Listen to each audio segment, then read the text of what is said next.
안녕하세요. 오늘도 시청해주셔서 감사드리고요. 바로 사연 읽어보겠습니다. 결혼하신 여성분들, 시댁이니 시월드라는 말 들으면 나도 모르게 치를 떨게 만드는 어떤 에피소드 하나쯤은 갖고 계실 거예요. 저 역시 생각만 해도 몸 떨리게 만드는 그런 경험이 있습니다. 다만 저 같은 경우 그런 불쾌한 경험을 시댁이 아닌 처가 때문에 겪었다는 것이 다른 점일 텐데요. 남들보다 배로 악독한 처가와 그로 인해 거쳐야 했던 지옥 같은 저의 결혼 생활 이야기. 힘겹겠지만 지금부터 여러분께 털어놓아 볼게요. 돈 좀 벌었으면 처가에도 나눠줘야 하는 거 아니야? 있는 놈들이 정말 더 지독하구만. 안녕하세요. 저는 30 후반의 남성입니다. 결혼은 35이 되기 전에 했는데 아이는 없어요. 그리고 지금으로 봐서는 제 결혼 생활 내내 아이 볼 일은 전혀 없을 것 같아요. 지금의 결혼 생활은 유통기한이 정말 얼마 남지 않았습니다. 제가 아내를 상대로 이혼 소송을 걸었거든요. 생각해보면 제 결혼 생활은 초반 몇 년만 좋았던 것 같습니다. 예전부터 꿈꾸던 분식집 경영을 본격적으로 하기 위해 직장을 그만두기 전까지만요. 제가 퇴사 결심을 밝혔을 때 제 어머니를 제외한 주변 사람은 아주 강하게 뜯어 말렸습니다. 특히 아내와 처가에서 난리였어요. 장모님은 무례한 표현을 써가면서 저를 향한 실망을 노골적으로 드러냈죠. 아니, 자네 지금 제정신인가? 회사 때려치고 떡볶이를 팔겠다니. 내가 자네 대기업 다닌다고 해서 결혼시켜준 거지. 시장 바닥 장사치 될 거였으면 절대 내 딸 안 내줬을 걸세. 아내의 반응 역시 장모님과 별반 다르지 않았습니다. 아내는 심지어 이거 사기 결혼으로 봐도 무방한 거 아니냐고 그랬어요. 난 자기가 탄탄한 직장 다니는 게 좋아서 그거 보고 결혼한 건데 내 입장은 고려 않고 퇴사를 하는 건 말도 안 되는 처사 아냐? 저 또한 다니던 직장, 흔히 말하는 대기업에 정년까지 다니고 싶었습니다. 하지만 대기업은 괜히 대기업이 아니더군요. 새벽 1시에서 2시에 들어오는 고된 업무, 진급 압박. 무엇보다 제가 감당하지 못할 정도의 스트레스는 제 몸을 죽음으로 내몰고 있었습니다. 회사를 그만둬야겠다라고 결정했던 순간은 야간에 제가 심장을 부여잡고 쓰러지면서부터였습니다. 응급실에 실려가 각종 검사를 받았는데 의사 선생님께선 호르몬 수치가 매우 불안정하다고 일단 약을 처방받고 지켜보자고 하셨어요. 더불어 말씀하시길 스트레스를 조절하는 기관이 심장입니다. 지금 환자분의 몸 상태는 교감신경 등이 너무 망가져 있어 몸이 감당을 못하는 겁니다. 일단 약으로 치료해 보겠지만 한두 달 쉬시는 게 나을 것 같네요. 몸이 안 좋은 건 알았지만 이 정도일 줄은 몰랐었죠. 하지만 일을 그만둘 순 없었고 2달이 지났을 때 다시금 동일 증상이 느껴졌고 그때 회사를 그만두기로 한 것이었죠. 정말 죽음의 공포였습니다. 그 징후는 안 당해본 사람들은 모르실 거예요. 하지만 아내는 이런 저를 이해하지 못했습니다. 남들 다 겪는 스트레스인데 뭘 그리 유난 떨어. 좀 강하게 생각하면 안 돼? 아내는 제 몸 상태를 단순한 스트레스로 치부하고 냉담하게 반응했었죠. 이런 저를 유일하게 아껴주고 이해해주는 사람이 바로 어머니였습니다. 무엇도 수십 년간 장사를 해오신 어머니의 수완에 전적으로 기댈 수밖에 없었습니다. 그래, 살아있어야 뭐든지 다시 할 수 있는 거지. 엄마랑 장사나 하자. 그거면 먹고 살 수 있을 거야. 그렇게 아내와 처가의 냉혹한 반응에도 불구하고 저는 꿋꿋하게 분식집 준비에 돌입했습니다. 이 힘든 시기를 버티게 해준 것은 홀어머니의 따뜻한 애정과 든든한 지원 덕이었죠. 내가 능력되는 한 최대한 도울 테니까 너는 다른 거 다 신경 끄고 어떻게 하면 장사를 잘해볼까 그거 하나만 생각해라. 점포 걱정도 하지 마라. 엄마 소유 상가에 내면 되니깐 말이야. 어머니와 함께 분식집을 하기로 결정한 건 신의 한 수였습니다. 눈 감고도 무엇이든 뚝딱 맛있게 만들어내는 어머니 덕분에 첫 손님의 대부분은 재방문을 해주셨고 그 중에는 단골을 자처하는 분도 많이 나왔죠. 저는 아내와 장모에게 분식집이 잘 되고 있다고 전하며 언제 한번 같이 와서 식사라도 하라고 권했죠. 그런데 두 사람은 제 초대를 거절했어요. 아내는 회사에 일이 많아서 피곤하니 시간 있을 때 조금이라도 쉬고 싶다는 핑계를 댔고, 장모님은 분식 같은 건 당신 취향이 아니라는 게 이유였죠. 내가 떡볶이 먹으러 그 먼 데까지 가야겠나? 그리고 사장이 자기 가게 잘 된다고 하는 거는 믿을 게 못 되네. 진짜 잘 되는 가게는 말이야. 말이 아니라 매출로 증명을 해야지, 매출로. 장모님은 제 분식집이 소위 말하는 대박집도 아니라 굳이 가서 볼 필요도 없다는 식이었죠. 저는 뭐라 대답할지 몰라서 황망히 전화기를 붙잡고 있었어요. 그런데 그때 옆에서 저와 장모의 통화를 듣고 있던 어머니께서 제 손에서 전화기를 확 빼앗아 가더니 시원하게 응수를 하셨어요. 아이고, 우리 사돈님 맛이 고급인 걸 미처 몰라뵀네요. 다음에 분식 같은 거 말고 비싸고 좋은 거 구하면 다시 초대할게요. 그동안 사돈댁은 금가루 뿌린 밥 맛있게 잡숫고 건강하세요. 재치 있게 한마디를 날리신 어머니는 장모님이 뭐라고 대꾸할 틈을 주지 않으려고 금세 전화를 뚝 끊어버리셨어요. 저는 장모님 때문에 괜히 어머니가 불쾌해지신 건 아닌가 걱정이 되어 물끄러미 어머니 얼굴을 바라봤습니다. 그런데 어머니는 도리어 저를 똑바로 쳐다보시더니 내가 밥장사만 20년 하면서 별 인간군상을 다 겪었어. 너네 장모 정도면 완전 하수지. 하며 오히려 아들을 위로해 주시는 거였어요. 어머니와 한 팀이 된 덕에 분식집은 순풍을 맞은 배처럼 순조롭게 앞으로 쭉쭉 뻗어나갔어요. 하지만 저는 그걸로 만족하지 못했어요. 그래서 눈코 뜰 새 없이 바쁜 와중에도 시간을 내어 배달 서비스 등록을 했습니다. 시간이 지나자 이러한 제 예상이 맞았다는 걸 알 수 있었어요. 배달시켜 먹어본 사람들은 거의라고 해도 좋을 정도로 다시 주문을 했고, 이로 인해 매출도 상승 곡선을 그리며 빠르게 증가했어요. 무엇보다 어머니의 소유 상가라 임대료가 안 나가는 것도 큰 몫을 차지했었죠. 내 평생 장사하면서 이렇게 큰 돈은 처음 벌어봤어. 이게 다 대학에서 회사 경영 배우고 대기업도 다닌 아들 덕이 아니고 뭐겠냐. 아들 정말 너무 고맙다. 분식집이 엄청나게 성공하자 아내의 태도에도 확실한 변화가 있었습니다. 일단 저를 대하는 게 크게 달라졌어요. 전에는 너무하다 싶을 정도로 제 일에 무심했는데 분식집이 대박났다는 걸 안 이후에는 생전 안 부리던 애교를 부리고 콧소리를 섞어가며 귀가하는 저를 반겨주더군요. 어서 와 여보. 아유 벌써 12시가 다 됐네. 오늘도 손님 엄청 많았나 보다. 오늘은 뭐가 제일 많이 팔렸어? 김밥, 순대. 아니지. 역시 떡볶이인가? 떡볶이 몇 인분 나갔어? 저는 아내가 하루 매출이 얼마 나왔는지 캐내려고 머리를 굴려 던지는 이 질문이 굉장히 불편하게 느껴졌습니다. 그래서 그냥 뭐가 얼마나 팔렸는지 안 세봐서 모르겠다. 고 거짓말로 둘러댔어요. 그냥 대충 내뱉은 이 말에 아내는 호들갑을 떨며 잔소리를 했어요. 내가 못 살아. 사장이라는 사람이 품목당 매출도 안 따져보고 장사해? 자기는 진짜 나 없으면 안 되겠네. 내가 언제 한번 가서 가게 좀 봐야겠다. 돌아오는 토요일, 아내는 예고한 대로 가게를 찾아왔어요. 그런데 아내는 혼자가 아니라 장모님과 함께였어요.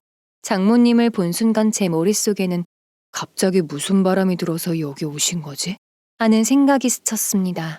장모님은 매서운 눈초리를 하고 가게를 이리저리 살폈습니다. 그렇게 가게를 한번 빙 둘러보고는 자리에 앉자마자 대뜸 이렇게 말했습니다. 생각보다 손님이 많네. 그래, 이거에서 하루에 얼마 버는가? 장모님은 아무 예고도 없이 무례한 질문을 툭 내뱉으셨어요. 저는 너무 황당해서 할 말을 찾지 못하고 입을 떡 벌리고 있었지요. 하지만 저희 어머니는 무식은 참아도 무례는 절대 못 참는 분이라 곧바로 반격을 하시더군요. 사돈어른 뭘 그런 걸 물으세요. 사장한테 당당하게 매출을 알려달라시니 수고하네 한마디 하시면 될 거를요. 오신 김에 한번 잡숴보세요. 아하, 들었어요. 제 아들이 이런 거지 같은 가게 차려서 어떻게 살 거냐고 하셨다면서요. 잘 살고 있네요. 어머니가 아주 당당하고 괄괄하게 치고 나오자 장모님은 적절한 말을 찾지 못하고 얼굴만 붉히고 있었어요. 어머니는 장모님이 수치심에 떨든 말든 아랑곳하지 않고 어서 주문하라며 채근을 했어요. 그러자 장모님은 부들부들 떨며 떡볶이 1인분만 내오라고 짜증 섞인 말투로 대답했어요. 자리는 2개 차지하고 떡볶이는 1인분만 시키셔요? 뭐 어쩔 수 없지요. 참, 우리 가겐 선불입니다. 계산부터 먼저 해주셔요. 어머니의 말에 장모님은 신경질을 팍 부리며 지갑에서 카드를 꺼내 건넸습니다. 어머니 역시 질세라 장모님 손에서 카드를 획 채가셨지요. 그러자 또 장모님은 기분이 상한 티를 팍팍 내셨습니다. 얼굴을 있는 대로 구기고 포크로 떡볶이를 마구 헤집기만 하고 한 입도 드시지 않았어요. 저희 어머니를 상대로 괜한 신경전을 벌이느라 기분이 상했던 장모님과는 달리 아내는 분식집을 구경한 것이 꽤나 만족스러운 것 같았어요. 장사가 정말 잘 돼서 놀랐다. 손님들이 하나같이 맛있다고 감탄하면서 먹는데 내가 다 기분이 좋더라 하며 좋은 평가를 아낌없이 해줬죠. 그러면서 아내는 제가 회사 그만둘 때 좀 더 적극적으로 지지해주지 못한 게 후회가 된다고 했어요. 저는 아내에게 비록 늦은 감이 있지만 지금이라도 알아줘서 고맙다고 말만으로도 힘이 된다고 말했습니다. 아내에게 다른 꿍꿍이가 있을 거라고는 생각도 못한 채 말이에요. 2주쯤 지나자 아내는 저에게 할 말이 있다고 했어요. 아주 중요한 일이라며 말이에요. 그리고 돌이켜보면 이때부터가 악몽의 시작이었습니다. 자기가 애써준 덕분에 우리 집 형편도 많이 폈잖아. 여유 있게 산다고 해도 될 정도로. 그래서 말인데 우리 아기 가질까? 이참에 나 회사도 그만두고 아이 가지는데 완전 집중하는 거야.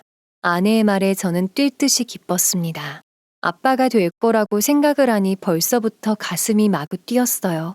그때는 마냥 좋았습니다. 아빠가 된다는 감정에 가게도 안정을 찾아갔으니까요. 비록 회사를 사직하고 장사를 한다고 했을 때 여러 가지 문제가 있었지만 지나가는 일로 치부할 수 있었습니다. 게다가 아이가 태어나면 알콩달콩 행복한 가정을 꾸릴 수 있을 것 같았죠. 그리고 아내에게 건강관리가 중요하니 몸에 좋은 거 얼마든지 사 먹을 수 있도록 신용카드를 마련해 주겠다고 했죠. 우리 부부의 아이 계획은 양가 부모님께도 한껏 반가운 소식이었습니다. 특히 저희 어머니는 눈물을 흘리면서 좋아하셨어요. 아내는 퇴사 후 예비 산모로서 본격적인 몸 관리를 하겠다고 하며 가장 먼저 요가 학원에 등록을 했습니다. 임산부들이 가장 많이 하는 운동이 요가라며 말이에요. 그리고 요가만 해서는 제대로 몸을 못 만든다며 필라테스와 헬스와 수영도 추가로 수강하고 요리 잘하는 엄마가 되겠다며 베이킹과 요리 학원도 끊었죠. 그게 다가 아니었습니다. 아기를 갖기 전 몸을 깨끗하게 만들어야 된다며 앞으로는 철저히 몸에 좋은 것만 먹겠다고 하더니 백화점에 있는 고급 유기농 식료품점에서만 식재료를 사다 먹기 시작했죠. 그때는 그냥 그런가 보다 했습니다. 하지만 조금씩 이상한 징후가 나타나기 시작했습니다. 아이 용품을 사온다더니 별도의 비싼 물품만 구매해온 것입니다. 아내가 사는 대부분의 것들이 꼭 필요한 게 아니라 그저 쓸데없는 소비처럼 보였어요. 그러던 와중에 카드 결제일이 되었습니다. 카드값이 빠져나간 걸 본 저는 기겁을 하고 말았어요. 아내가 백화점 식품 코너에서 사다 드린 것만 거의 100만 원에 육박했습니다. 저는 카드 명세서를 들이밀며 화를 냈지만 오히려 아내에게 역공을 당하고 말았어요. 자기 진짜 너무한다. 아이 가질 사람한테 몸에 해로운 항생제 잔뜩 든 닭고기 먹으라는 거야 지금? 아내의 말에 저는 아이가 태어나기 전부터 자경미달의 아빠가 된 듯한 죄책감이 들었습니다. 하는 수 없이 저는 아내가 하는 대로 내버려 둘 수밖에 없었어요. 그러던 와중 저희 부부는 장모님의 초대로 처가로 가서 저녁을 먹게 되었습니다. 오랜만에 가는 처가라 양손에 과일이며 장모님 좋아하시는 고급 전병이며 잔뜩 사들고 찾아뵀죠. 장모님은 한상 푸짐하게 차려놓고 저희를 기다리고 있었습니다. 식탁에는 한우로 만든 갈비찜을 비롯해 각종 비싸고 좋은 재료로 만든 음식이 가득했는데 딱 봐도 준비하는데 시간도 많이 걸리고 돈도 상당히 들었을 것 같았어요. 장모님, 이거 보통 정성이 아닌데요. 특히 소갈비 맛이 정말 좋습니다. 고기가 입에 넣자마자 사르르 녹는 게 눈 감고 먹어도 딱 최고급 한우인 걸 알겠네요. 그렇지. 역시 백화점 물건이 좋다니까. 딸애가 주말마다 최고급 한우랑 유기농 채소를 푸짐하게 사다 날라줘서 매일 이렇게 잘 먹고 있어. 순간 저는 깜짝 놀라서 아내를 쳐다봤습니다. 하지만 아내는 오히려 이번에는 또 뭐 때문에 그러냐라는 식으로 저를 째려봤어요. 장모님 댁에서 돌아온 그날 저희 부부는 크게 말다툼을 했어요. 제 주장은 이랬어요. 친정에 갖다 바칠 비싼 식재료 사라고 신용카드를 준 게 아니다. 적당한 선에서 소비를 해야지. 이건 너무 과소비. 라고요. 하지만 아내는 별거 아닌 거 가지고 쪼잔하게 군다며 여태껏 처가에 해준 것도 없으니 이 정도는 그냥 넘어가라며 당당히 소리를 쳤지요. 부부싸움을 하고 나서 며칠 후 장모님이 저희 집 근처로 찾아오셨어요. 장모님은 저와 단둘이 할 이야기가 있다며 어디 카페라도 들어가자고 하셨죠. 장모님은 자리에 앉자마자 저에게 잔소리를 하기 시작하셨어요. 나는 자네가 장사도에서 통이 큰 줄 알았는데 지금 보니까 아니더라. 우리 딸애가 자기 엄마랑 아빠 좀 챙기겠다고 고기 보내준 거 그거 가지고 막 뭐라 그랬다며. 장모님은 쫌생이라는 단어까지 쓰며 저에게 무안을 주었습니다. 장모한테 돈 들어가는 게 그렇게 싫으냐고 말이에요. 저는 그런 건 결코 아니라고 말씀을 드렸습니다. 하지만 장모님은 이미 기분 상할 대로 상했네. 라며 기분 나쁜 듯 팔짱을 끼셨습니다. 그러더니 저에게 실수를 만회할 기회를 주겠다며 이렇게 말씀하셨어요. 자네도 알다시피 자네 처남이 아직 일이 없잖아. 그래서 말인데 말이야. 자네가 우리 아들도 가게 하나 내도록 조언도 팍팍 해주고 자금도 좀 대주는 게 어때? 장모님의 황당무계한 제안에 저는 어이가 없어 코웃음 치고 말았어요. 저는 장모님께 딱 잘라 그건 안 된다고 말씀드렸어요. 그러자 장모님은 제 가족도 못 챙기는 사람이 어디 제대로 손님 장사 크게 하겠냐? 며 비난을 했습니다. 그 말에 저도 모르게 화가 나서 말씀드렸죠. 처남도 다 큰 성인입니다. 그 부분까지 제가 책임질 수는 없을 것 같아요. 장모님, 죄송합니다. 장모님은 그런 저에게 매정하고 속좁다고 비난을 날렸습니다. 그리고 장사 조언 못 해주겠으면 돈이라도 빌려달라고 소리를 쳤어요.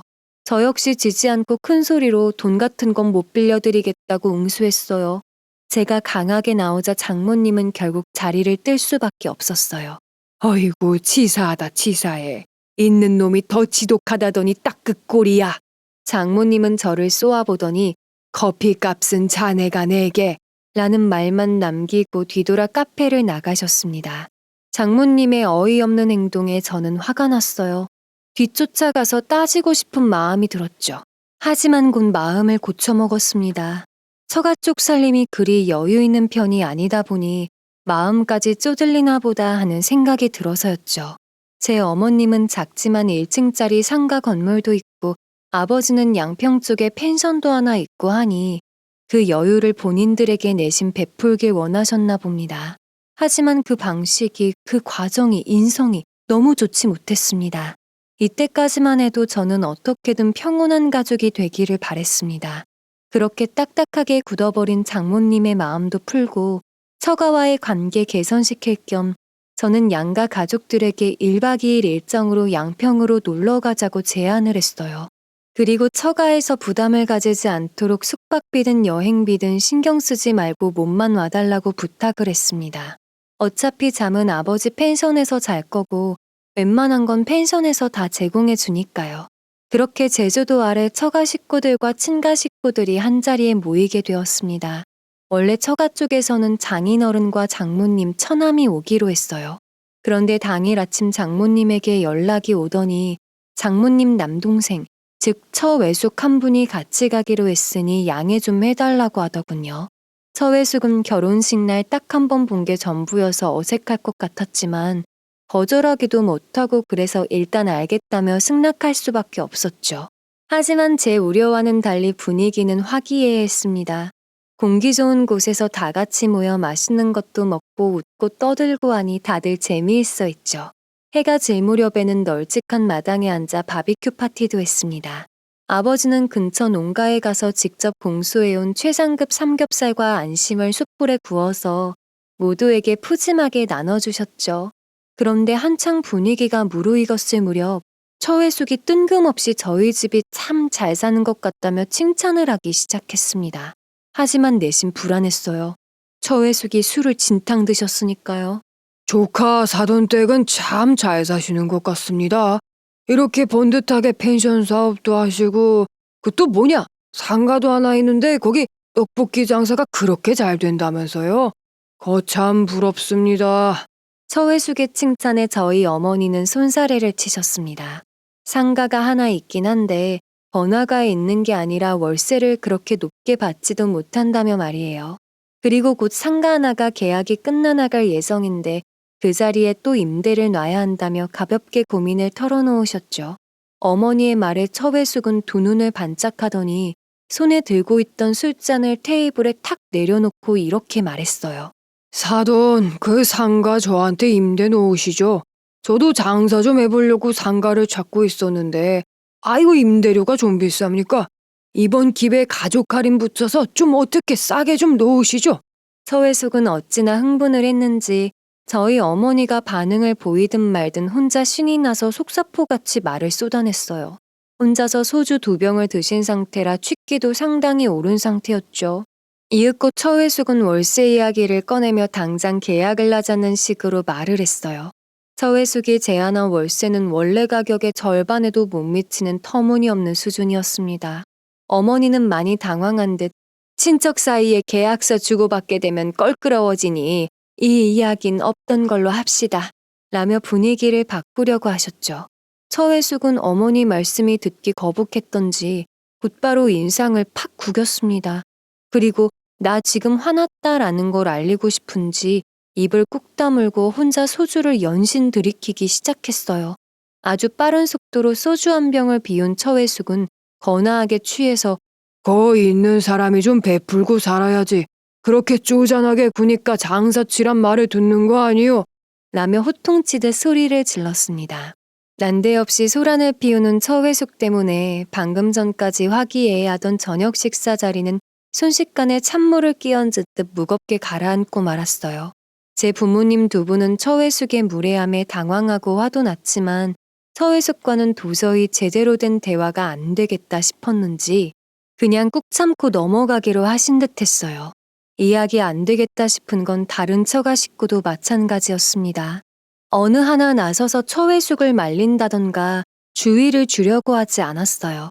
심지어 장모님은 내 남동생이 맞는 이야기 했구만 하고 말하는 듯한 표정을 짓고 있었습니다. 제 부모님은 이번 일로 처가 식구들에게 안 좋은 인상을 갖게 되셨어요. 저 역시 마찬가지였습니다.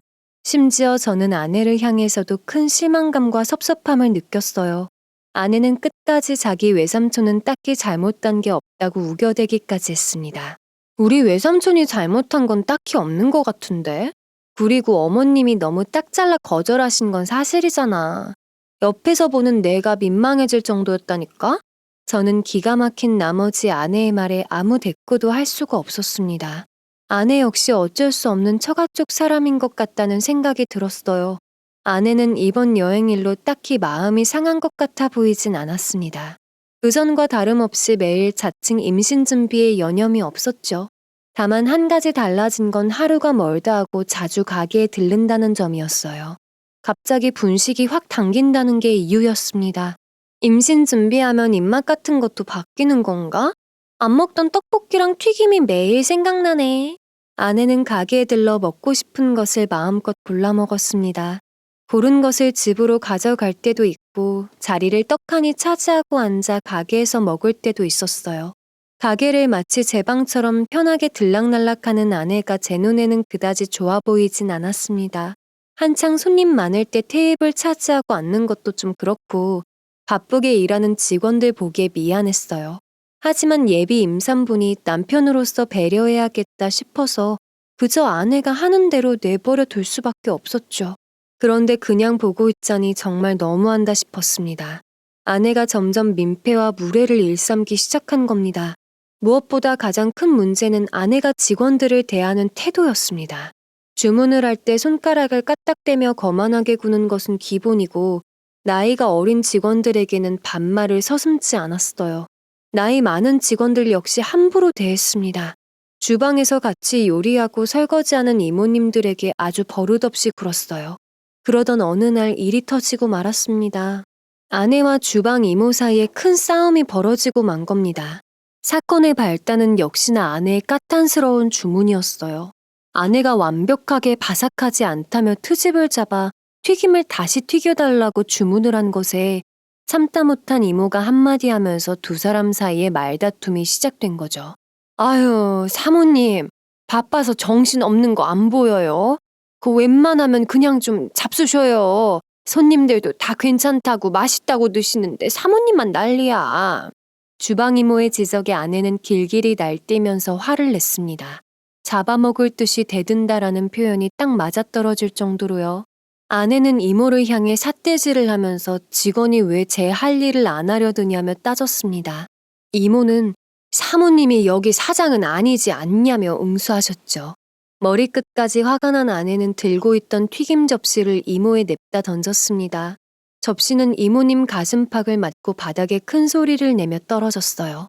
그러자 이모는 앞치마를 벗어서 저에게 건네주더니 이런 취급 받으면서 일 못하겠으니 당장 그만두겠다 라고 하셨습니다. 순간 머릿속이 새하얘졌습니다. 가게는 매일 눈코 뜰 새 없이 바쁜데 정말 일 잘하고 가게 돌아가는 사정도 빠삭한 이모가 그만두겠다고 하니 눈앞이 캄캄해졌던 거죠. 저는 이모님께 머리 숙여 몇 번이나 사과를 드리고 제발 그만두지 말아달라고 했습니다. 이모님 없으면 어떡하냐고 제 얼굴을 봐서라도 한 번만 참아달라고 간절하게 부탁했어요. 제 간곡한 간청에 이모님은 어느 정도 마음이 풀렸는지 알겠다라고 무뚝뚝하게 대답하시고는 다시 주방으로 들어가셨습니다. 이날 영업이 끝난 후 저는 이모님을 뵙고 다시 한번 정중하게 사과를 드렸습니다. 그리고 사죄비 명목으로 이번 달 월급에 50만 원을 더 얹어드리기로 했어요. 이모님은 몇 번이나 거절하셨지만 제가 한사코 드리겠다고 하자 그럼 고맙게 받겠다며 제 청을 들어주셨죠. 이모님과의 사건이 있은 후 저는 아내에게 가게에 나오지 말아달라고 했어요. 예상대로 아내는 제 요구를 달갑게 받아들이지 않았습니다. 자기 정말 1억이야? 기어코 직원 편 들겠다 이거지? 좋아, 알았어. 안 가면 될 거 아니 안 가면. 예비 임산부라 잘해주겠다는 건 그냥 말만 그렇게 한 거였네. 아내는 가게 출입을 금지하는 저를 아내와 한 중요한 약속도 안 지키는 못난 남편 취급했어요. 그리고 예비 임산부에게 스트레스를 받게 했다며 마치 사람으로서 못할 짓을 한 것 마냥 비난하기까지 하더군요. 저는 아내를 더 도발하기 싫어서 별다른 토를 달지 않았습니다만 아내의 비난은 좀 지나치다고 속으로 생각했어요. 아내는 그 후로도 예비 임산부라는 말을 들먹이며 저에게 이거 해달라 저거 해달라 끊임없이 요구했어요. 허리가 아프니 침대를 좋은 걸로 바꿔달라. 식탁 의자가 불편하니 의자를 새로 사달라며 말이죠. 그렇게 1년이 흘렀어요. 여전히 아내에게서 임신 소식은 없었습니다. 저는 불안해지기 시작했어요. 아무래도 두 사람 중 누군가 불임인 건 아닐까 걱정이 들었습니다. 하지만 그건 기우에 불과했어요. 시간을 내 불임 클리닉을 찾아 필요한 검사를 다 받아봤는데 두 사람 모두 아주 건강하다고 나왔어요. 아내는 혼란스러워하고 있는 저를 보더니 부부가 건강해도 아이가 바로 생기는 건 아니라고 말을 했죠. 자기도 참, 아기가 그렇게 쉽게 생기는 줄 알았어? 우리 이제 아기 갖자 하면 바로 생기게? 조금만 더 기다려봐. 인내심을 가져. 그러다 보면 언젠가 생기겠지. 아내는 저에게 너무 조급한 게 아니냐고 핀잔을 줬습니다. 그러면서 초조하게 굴면 오히려 애가 잘 안 들어서니 마음을 편하게 먹으라고 했어요. 그리고 막상 애가 생기면 바빠서 애 없을 때가 좋았지 하고 돌아보게 될 거라며 여유 있는 지금을 즐기라며 조언까지 해주었죠. 그리고 몇 주가 지났을 때였습니다. 출근을 하려는데 차에 이상이 있는지 시동이 걸리지 않아 할 수 없이 아내가 쓰는 차를 타기로 했어요. 그런데 운전석에 앉는 순간 뭔가 신발 바닥에 밟혔어요. 저는 그게 뭔가 싶어서 손으로 집어들어 보았습니다. 그 물건의 정체를 파악한 저는 경악을 하고 말았어요. 그건 다름 아닌 피임약 상자였습니다. 알약으로 된 경구 피임약이었죠. 아내가 저 몰래 피임약을 먹고 있었던 거예요. 엄청난 배신감에 저는 몸을 부들부들 떨었습니다. 마음 같아서는 당장 집으로 올라가 이게 어떻게 된 거냐고 따지고 싶었지만 일단 출근이 급해서 차를 몰고 나갈 수밖에 없었어요. 그날 저녁 저는 아내를 대면해 이게 어떻게 된 건지 해명을 하라고 했습니다. 제가 내민 피임약 상자를 본 아내는 처음에는 당황했지만 금세 얼굴을 싹 바꾸고는 이렇게 말했어요. 아니, 내가 생리통이 심해서 병원에 갔는데 피임약을 처방해 주더라고. 그래서 어쩔 수 없이 먹은 거야. 그런데 자기는 왜 이렇게 화를 내고 난리야? 내가 뭐 못할 짓이라도 했어? 태연한 얼굴로 사정을 밝힌 아내는 도리어 제게 생사람을 잡는다며 신경질을 냈습니다. 몸 아픈 와이프 생각도 못 해주냐며 짜증도 부렸고요. 그리고 다른 심한 말도 했습니다. 자기는 애기 만드는 기계가 아닌데 제가 아내에게 임신을 억지로 요구한다며 비난을 했어요. 저는 한사코 그건 아니라고 부인했지만 아내는 제 말은 듣지도 않고 임신 부담을 준다며 소리를 질러댔죠. 피임약 때문에 아내와 크게 싸운 후 며칠이 지났을 때였어요. 오픈을 앞두고 한창 바쁜 가게로 장모와 처회숙이 들이닥쳤습니다. 두 사람은 가게 문을 들어서자마자 제 이름을 크게 부르며 당장 튀어나와 사과부터 하라며 소리쳐댔죠. 하지만 이날은 제가 치과를 가느라 오후에 출근을 하기로 되어 있었어요. 어머니는 제가 치과에 가서 가게에 없다고 말을 했지만 두 사람은 어머니를 사기꾼이라고 부르며 매도했다고 합니다. 당신 아들이 우리 딸한테 무슨 짓 했는지 알아? 몸 아파서 약 먹은 걸 임신하기 싫어서 꾀부렸다고 몰아붙여서 애가 아주 그냥 알아 누웠어. 어떻게 책임질 거야? 어떻게 할 거냐고? 장모님은 어머니를 향해 연신 삿대질을 해가며 고성을 질러댔습니다. 어머니는 난데없는 비난에 몸까지 떨릴 지경이었지만 침착한 말투로 사돈어른 일단 진정하시고 우리 앉아서 이야기 좀 나눠보시죠. 라고 하며 심각한 분위기를 바꿔보려고 하셨어요. 하지만 처회숙이 대뜸 끼어들어 회방을 놓았죠. 진정? 나 참 어이가 없어서. 지금 그쪽 아들이 우리 조카한테 억지로 임신하라 난리치고 약도 못 먹게 해서 병이 심해졌는데 진정하란 소리가 나오슈? 참 뻔뻔하구만 뻔뻔해. 처회숙은 사납게 눈을 부라리며 어머니를 향해 으르렁댔습니다. 덩치가 크고 눈매까지 사나운 처회숙은 있는 대로 인상을 쓰며 어머니에게 협박조로 따졌고 이로 인해 극도의 불안과 스트레스를 받은 어머니는 그날 저녁 스트레스로 알아눕고 마셨죠. 처가 식구가 다녀가고 한참이 지나서야 가게에 도착한 저는 직원을 통해 이 모든 상황을 뒤늦게 전달받았습니다. 장모와 처회숙이 가게에 급습했을 때는 주방 이모와 어머니 둘뿐이었고 두 분 다 너무 놀란 나머지 저나 다른 직원에게 연락할 생각도 못한 채 그대로 매서운 공격에 시달리고 만 거였어요. 이 일로 어머니는 정말 큰 충격을 받아 몸이 갑자기 안 좋아지고 말았습니다. 결국 병원에 모시고 가야 했는데 생각보다 상태가 더 안 좋아서 며칠 입원까지 해야 했어요. 저는 처가의 행패에 몹시 분노할 수밖에 없었습니다. 그런데 저를 더 분노케 한 것은 다름 아닌 제 아내였어요. 아내는 장모와 처회숙이 주장하는 어처구니 없는 내용을 그대로 되풀이해서 저에게 말했어요. 제가 몸 아픈 아내에게서 처방약을 빼앗고 임신을 강요했다는 거예요. 아내의 말에 저는 화가 나 몸을 부들부들 떨었습니다. 소리를 안 지를 수가 없더군요. 저는 아내에게 당신이나 당신 식구나 하나같이 다 이상한 주장만 늘어놓지 마 라고 했죠. 그러자 아내는 자기가 할 말을 도리어 제가 한다며 코웃음을 쳤습니다. 그리고 이상하고 쪼잔하게 구는 건 저와 제 부모님이라고 했어요. 처가 식구들 불러서 기껏 한다는 게 가게 자랑의 펜션 자랑이면서 작은 부탁 하나 들어주지 않고 치사하게 군다고 했죠. 남편 가게도 맘대로 못 가게 막아놓고는 아기는 아기대로 가지라고 하고 어느 여자가 그걸 좋다고 하겠어. 나는 그런 취급받고는 도저히 못 살아. 알아들어? 이제부터 별거야 별거. 아내는 악에 받쳐 소리를 지르고는 안방문을 쾅 닫고 들어가더니 그대로 문을 잠가버렸어요. 저는 어안이 벙벙해서 한참을 우두커니 서 있었습니다. 이윽고 정신을 차려 안방문을 조용히 노크했지만 아내는 묵묵부답이었어요. 하는 수 없이 저는 이불 한 장 없이 거실 소파 위에서 쌀쌀한 가을밤 추위에 싸우며 새우잠을 자야 했죠. 다음 날 아침 저는 시끄러운 말소리에 억지로 잠을 깨고 말았어요. 그런데 겨우 눈을 뜨고 몸을 일으키자마자 난데없이 저를 향해 욕세례가 쏟아졌습니다. 욕을 한 사람의 정체는 다름 아닌 장모님이었어요. 저는 장모님을 보자마자 깜짝 놀라 자리에서 벌떡 일어났습니다. 일어나고 보니 거실에 있던 다른 사람들도 눈에 들어왔죠. 거실은 처가 식구들이 점령한 상태였습니다. 장모님과 아내 처회숙 그리고 처남까지 와 있었죠.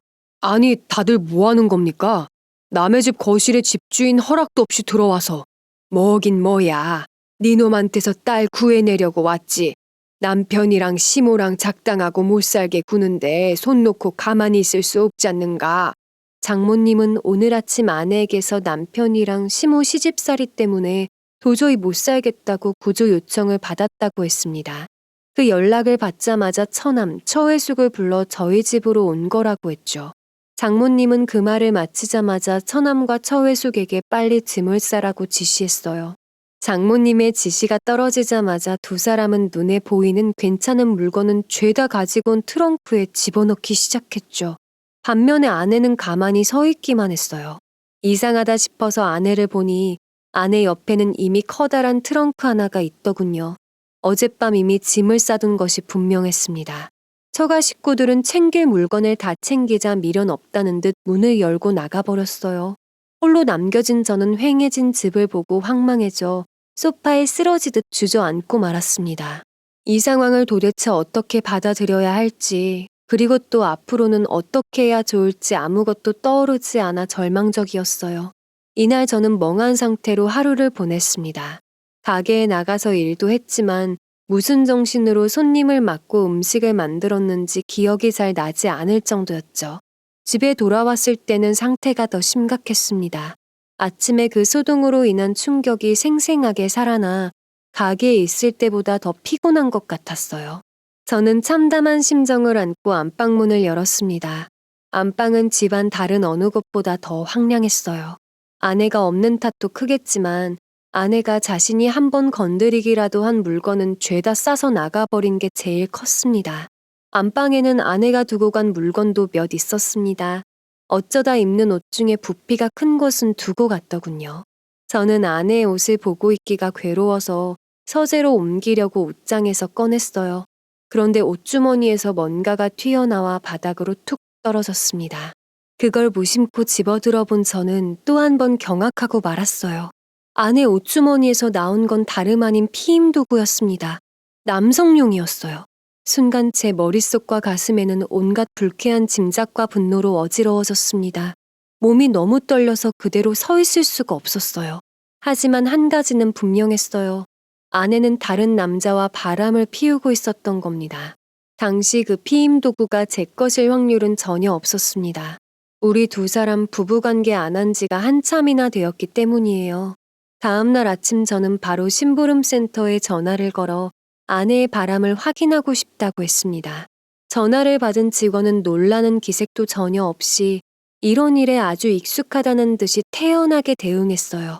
의뢰하신다고 해서 바로 증거가 나오는 게 아니에요. 시간이 좀 걸릴 수도 있어요. 시간이 오래 걸리고 손 많이 가면 좀 더 받아야 하는데 일단 대략적인 수수료는 알려드릴게요. 심부름센터에 전화를 한 후 저는 한동안 떨리는 몸을 주체할 수 없었습니다. 제 평생 단 한 번도 이런 일로 심부름센터에 전화를 할 거라곤 한순간도 생각해 본 적 없었으니까요. 그리고 그뿐만이 아니었습니다. 아내의 바람을 두 눈으로 확인하는 것에 대한 두려움이 들었어요. 하지만 그와 동시에 무엇을 보든 무너지지 않고 모든 상황을 받아들이고 제대로 맞서겠다는 결심도 고개를 들더군요. 그로부터 2주일 후 드디어 심부름센터로부터 연락이 왔습니다. 아내와 남자의 차에서 말로 표현할 수 없을 정도의 장면, 모텔에 들락날락거리는 모습을 사진으로 담았다고 했죠. 직원의 그 말을 듣는 순간 올 것이 왔구나 싶어 온몸에서 힘이 쫙 빠져갔어요. 그런데 곧이어 직원의 입을 통해 듣게 된 내용은 아슬아슬하게 버티던 정신마저 쑥 뽑혀버리고 말았습니다. 사장님, 저희 증거 확보했고요. 그런데 놀라지 말고 들으세요. 사모님이 만나는 남자 하나가 아니고 둘이네요. 그리고 그들이 아내 차에 설치한 도청 내용에 저는 까무러치게 놀라고 말았습니다. 그거 남자 구실은 하는 거야? 심장 안 좋다며. 언제 죽는 거야? 아, 몰라. 심장이 어떻게 됐다던데. 요즘은 조금 괜찮아진 것도 같고. 아유, 짜증나. 그놈이 가게 차릴 때도 내가 일부러 그놈 명의로 하자고 해서 그렇게 한 건데 왜 저리 안 죽는지 몰라. 아내가 두 남자를 만나고 있다는 것 이외에도 제가 죽기를 바라는 아내 그 말이 충격적으로 다가왔습니다. 머리가 핑핑 돌 지경이었어요. 하지만 이를 꽉 깨물고 정신을 차리기로 했습니다. 이제부터 아내와 이혼 전쟁에 돌입해야 하니까요. 저는 심부름센터에서 사진과 증거들을 받자마자 변호사 사무실로 달려갔습니다. 담당 변호사는 저에게서 받은 모든 정황과 증거를 보더니 이건 이미 이긴 거나 다름없네요. 라며 회심의 미소를 지어 보였죠. 그리고 저에게 혹시 아내와 잘해보고 싶은 마음이 조금이라도 있는지 용서해달라고 매달리면 선처할 의사가 있는지 묻고 싶다고 했습니다. 전혀요. 눈꼽만큼도 없습니다. 그러니 변호사님도 일처리 확실하고 독하게 해주세요. 단호한 제 말에 변호사는 알겠다며 짧게 대답하더니 자기만 믿으라고 했어요. 이쪽 방면에서는 오래 일했고 나름 실력도 있으니 걱정할 필요 없다고 덧붙였죠. 변호사는 바로 이혼 청구 작업에 들어갔습니다. 그리고 곧 아내 쪽으로도 연락이 갈 테니 저에게 단단히 마음 준비하라고 일러주었죠. 변호사 사무실에 방문한 날 저는 부모님을 찾아뵙고 모든 상황을 털어놓았습니다. 하지만 아내가 두 남자를 만나고 있다는 이야기는 굳이 하지 않았어요. 바람을 피우는 것 같으니 헤어져야 할 것 같다. 더 이상 같이 사는 건 무리라고 말씀을 드렸죠. 부모님은 처음에 충격을 받으신 듯 하더니 금세 마음의 안정을 찾으셨습니다. 그래, 요즘 시대에 이혼이 뭐 대수냐. 인성 말아먹은 마누라랑 처가 등살에 치여 사느니 혼자 돼서 맘 편하게 사는 게 100만 배 낫겠구나. 반면 처가는 제 이혼 통보로 인해 발칵 뒤집혀졌습니다. 통보를 받은 직후 그들은 원래 그렇듯 사나운 짐승처럼 날뛰며 고함을 질렀어요. 네가 뭔데 이혼을 한 해 만에 난리냐. 적반하장이니 뭐니 하면서 사납게 비난을 퍼부어댔어요. 저는 그 사람들이 날뛰든 말든 상관 않고 처가 식구들 얼굴에 제가 갖고 있는 증거를 당당하게 들이밀었습니다. 정말 대단하십니다. 뻔뻔함이 아주 하늘을 찌르겠어요. 그런데 그 중에서 가장 뻔뻔한 건 제 아내입니다. 어찌나 잘났는지 바람을 피고 다녔어요. 그것도 남자를 둘이나 끼고 말입니다. 제 말에 장모와 처회숙은 웃기는 소리 하지 말라며 고함을 쳤습니다. 마누라한테 억지로 애가지라고 하다가 안 통하니 없는 말을 꾸며낸다며 매도했어요. 그들의 이런 반응은 충분히 예상할 만한 것이었죠. 저는 있는 난리 없는 난리를 쳐대는 처가 식구들 면상 앞에 아내의 바람행각이 담긴 사진과 자료들을 들이밀었죠. 세상에 이게 뭔가. 자네 우리 딸한테 미행 붙인 건가? 심부름꾼 붙인 거냐고. 장모는 확실한 증거를 봤음에도 불구하고 바로 미안하다는 말을 하지 않았습니다. 오히려 아내의 뒷조사를 시킨 저를 두고 소름 끼치니 영악하고 악독하다느니 비난을 했어요. 저는 장모의 날선 비난에도 전혀 아랑곳하지 않았습니다. 처가 식구들의 욕짓거리와 행패는 모두 녹음하고 있는 상태였으니까요. 아직 상황을 파악 못하고 날뛰는 장모와는 달리 아내는 사색이 되어 아무 말도 못하고 있었습니다. 자신의 바람 행위가 어디까지 들통난 건지 초조해서 죽을 맛인 것 같았죠. 아내는 자신이 불리하다는 것을 숨길 수 없는 사실을 깨닫고는 제 동정심을 자극하려고 마음에 없는 말을 꾸며댔어요. 내가 임신이 안 돼서 스트레스가 심한 나머지 정신이 어떻게 됐었나 봐. 제발 한 번만 봐주라, 응? 그 남자들 그냥 스트레스 해소용이었어. 나한텐 당신뿐이라는 거 여보가 제일 잘 알잖아. 저는 그 악마의 말에 싸늘히 대꾸했습니다. 내 심장도 스트레스용이었어? 이 말에 아내는 깜짝 놀라 아무 말도 못하더군요. 아내의 동정심 유발 작전은 너무 유치한 나머지 어린아이도 안 속아 넘어갈 수준이었습니다. 어찌나 유치하고 어이가 없든지 코웃음 칠 힘도 없었어요. 저는 제 팔 하나에 애처롭게 매달려 불쌍한 표정을 짓고 있는 아내를 마치 더러운 벌레 쫓듯 떼어내며 이렇게 말했어요. 나는 그렇게 비정상적인 방법으로 스트레스 해소하고 다니는 여자랑 살 생각은 추호도 없어. 알아들어? 그러니까 다 포기하고 위자료물 준비나 해. 어디 한번 끝까지 가보자고. 아, 그리고 내 심장 별 이상 없대. 이렇게까지 말을 했는데도 아내는 제게 몇 차례 더 매달렸습니다. 눈물까지 흘리며 그렇게까지 매정하게 굴지 말라고 사정사정을 했어요. 하지만 저는 꿈쩍도 하지 않았습니다. 그러자 아내는 인내심이 극에 달했는지 사악한 본성을 드러내며 악다구니를 써댔어요. 저더러 꽉 막히고 무식하다며 마누라가 밖으로 돈 건 철저히 네 탓이라며 수준 낮은 비난을 퍼부어댔습니다. 그 뒤에도 아내는 정신 나간 사람처럼 협박과 호소를 왔다 갔다 하면서 제 마음을 돌려보려고 했어요. 하지만 아내가 그러면 그럴수록 저는 이미 마음먹은 이혼에 대해 결심을 굳혀나갈 뿐이었죠. 그리고 아내의 행패는 저에게 아주 유리한 이점으로 작용했습니다. 결코 제가 손해보는 입장은 아니었죠. 아내와의 이혼은 아직 완전히 마무리가 되지 않았습니다. 아내가 이런저런 핑계와 변명을 끌어와서 이혼을 안 하겠다고 버티는 바람에 생각보다 일이 더뎌지고 있는 상황이에요. 처가 쪽에서 변호사를 하나 고용한 모양인데 이 변호사가 갖가지 비겁한 수를 써가며 어떻게든 이혼을 막아보려 하는 것 같아요. 하지만 결국 제가 원하는 대로 이혼이 마무리될 것 같습니다.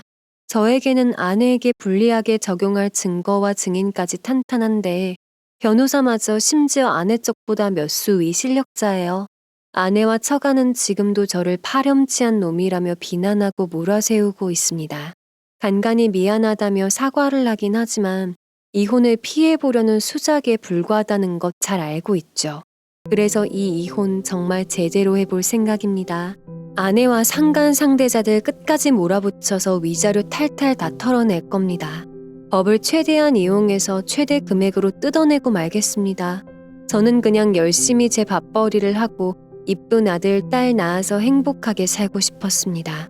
간략하게 그간의 일들을 나열했지만 아내의 외도는 차마 더 이상 말할 수 없을 정도의 내용이라 짧게 설명했습니다. 처가 횡포도 마찬가지고요. 어머니는 지금도 다행이라고 하십니다. 못된 아내 말 듣고 회사를 더 다녔으면 저는 이미 죽었을 거고 저런 사람들과 평생 살면 그때도 스트레스로 죽었을 거라고요. 네, 그런 것 같네요. 3번의 스트레스에서 다시 얻은 제 목숨, 당차게 활기차게 살아가도록 하겠습니다. 지금까지 긴 사연 들어주셔서 감사합니다. 여러분의 가정에는 평안만이 깃들길 바라면서 이만 마치겠습니다. 더 많은 이야기, 기막힌 사연을 듣길 원하신다면 구독과 좋아요, 알림 설정으로 부탁드립니다.